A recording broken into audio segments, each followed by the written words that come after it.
For today's tutorial is division of polynomials using synthetic division. Example number 1, 3x raised to 4 minus 8x cubed plus 5x squared minus 7x plus 12 divided by x minus 2. So, ang una natin gagawin, kukunin natin yung mga numerical coefficient ng ating dividend. So, ito po yung ating dividend at ito naman yung divisor. So, kukunin natin ito yung numerical coefficient. Yan, ang mga numerical coefficient.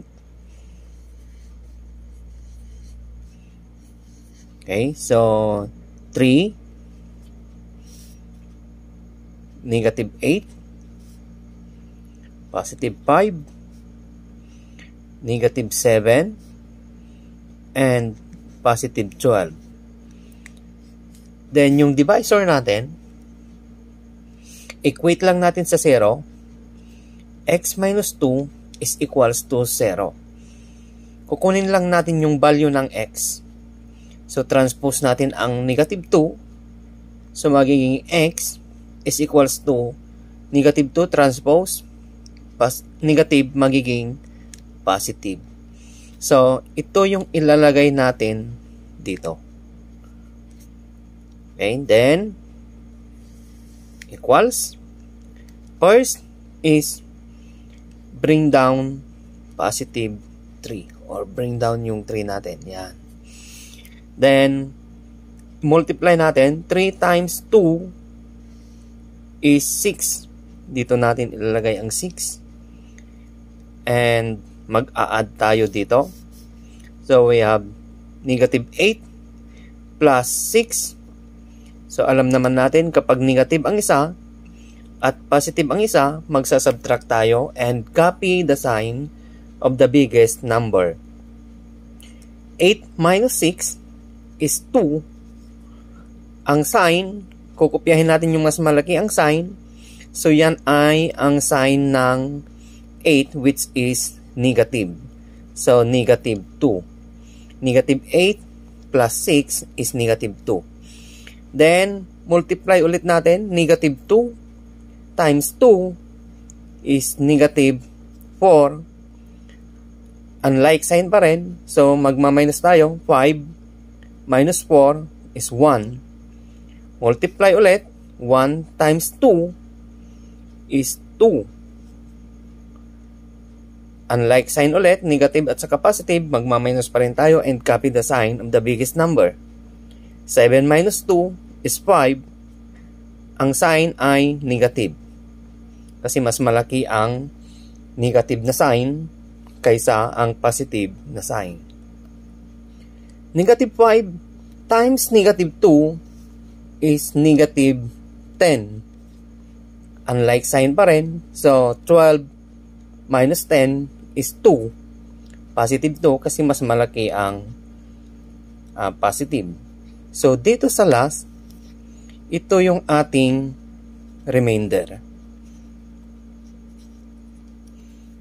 At ito naman ang quotient. So, dito, ang quotient natin, dahil ito ay x raised to 4, so, ito ay magma-minus lang tayo ng 1 doon sa exponent ng leading term, which is 4. Magma-minus tayo ng 1. So, copy ang 3. Then, x, 4 minus 1 ay magiging cube. Then, negative 2, x, pasunod na tayo. Kung 3 yan, ito ay 2. And then, positive 1, pero hindi tayo naglalagay ng 1, kundi yan ay x. 3, 2, 1. And then, yung ating constant na negative 5. At ang remainder natin ay 2. Number 2 example, 4x cubed plus 10x squared minus 5x minus 1 divided by x plus 3. So, katulad sa ginawa natin sa number 1, kukunin natin yung mga numerical coefficient ng ating dividend. So, yan ay 4, then 10, negative 5, and negative 1.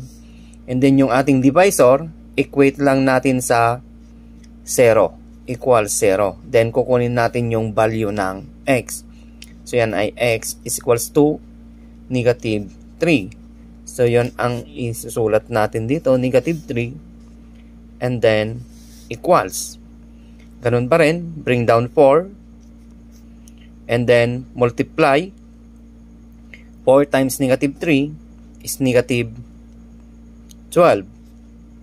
Then positive at saka negative, magmaminus ulit tayo. Negative. So 12 minus 10 is 2. And copy the sign of the biggest number. So yan ay negative.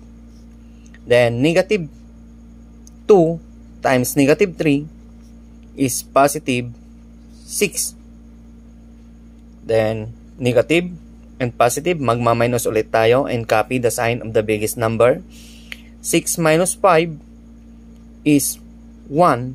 Ang sign ng 1 ay positive kasi mas malaki ang positive. Then 1 times negative 3 is negative 3. At dahil pareho ang sign, copy the sign and add.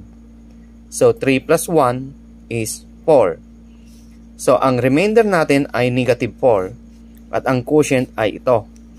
So ang quotient natin 4, dahil yun ay cube, magmaminus tayo ng 1. So magiging 4x square minus 2, yan ay square, susunod ay x. At saka yung ating constant na 1. And the remainder is negative 4.